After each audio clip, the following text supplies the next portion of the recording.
Hello and welcome to a fresh episode of Soccer Talk with Mumini Alao. My name is Tunde Koiki, of course, your regular anchor. And of course, as well, with me in the studio is Mumini Alao himself. Thank you so much for joining us. My pleasure, as usual, to be here today. Thank you.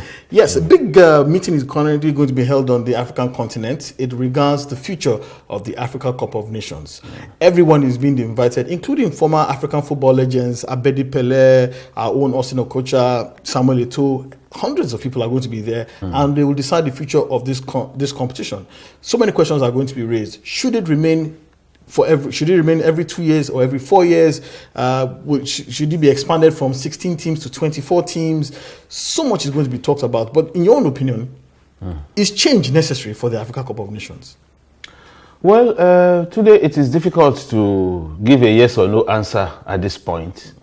Hamad Ahmed, the CAF president, I guess that was one of his campaign promises. Yes. When he said once he got into office, he said he will comprehensively review. He was going to look at it. So we will need to see what he's bringing to the table in terms of the options, the changes he wants to introduce. But the 2 points you have made about expansion and about increasing the frequency. If I recall correctly, the reason the Nations Cup, the African Nations Cup, is played every 2 years. Every 2 years, is because CAF under Issa Hayatou wanted to see a situation where infrastructure, stadium infrastructure, football infrastructure will develop rapidly in Africa. And they felt if the Nations Cup was hosted frequently, that will compel countries who are hosting to invest on their infrastructure. That's the primary reason I can recall that CAF decided that the Nations Cup should be hosted quite often. Unlike the European Championship, which is hosted once in 4 years, the World Cup, which is once in 4 years, even the South American Championship, the CONMEBOL, is once in 4 years. So I think if you look at history over time, that has really helped. I would say CAF have achieved that objective, in terms of the infrastructure being developed across Africa.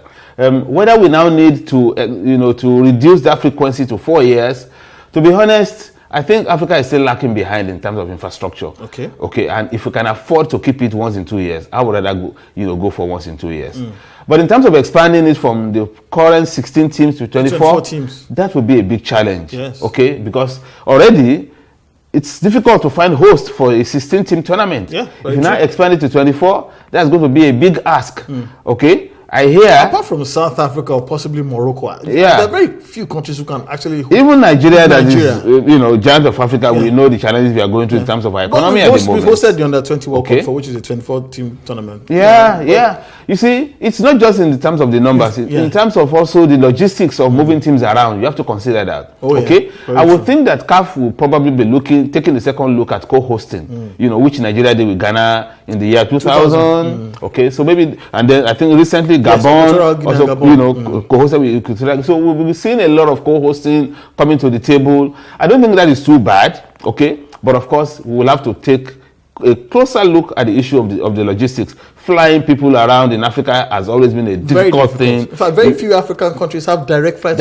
Exactly. So that's why I said I think we will need to wait a little bit more to see what Hamad Ahmed is going to bring to the table. To see whether we can justify, expanding the tournament from 16 to 24.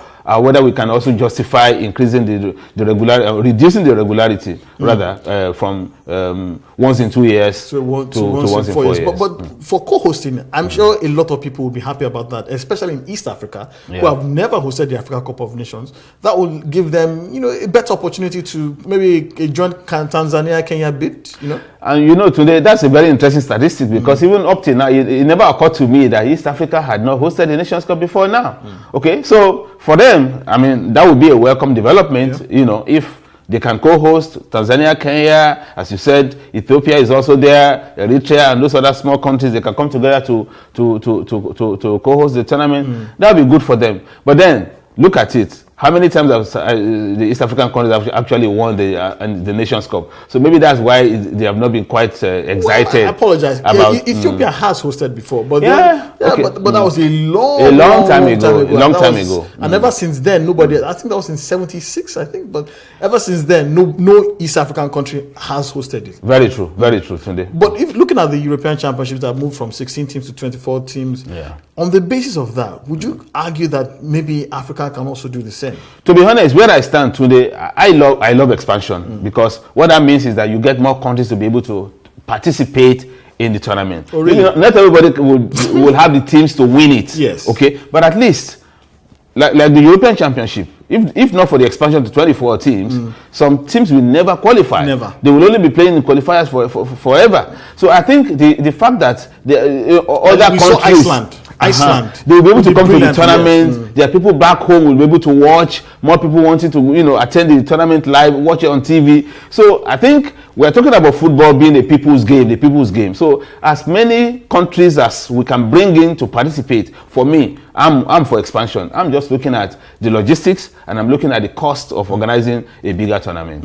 Well, according to Mumini Alao, the more the merrier. So you just might see Comoros participating at the Africa Cup of Nations. And probably Mauritius. And Mauritius, even Madagascar, Ahmad's own country. Yes. That has been Soccer Talk with Mumini Alao. Thank you so much, Mumini Alao, for joining us, as always. My pleasure. Thank you, Tunde. And thank you for watching. Soccer Talk will make a return same time on this YouTube channel. My name is Tunde Koiki, saying bye-bye.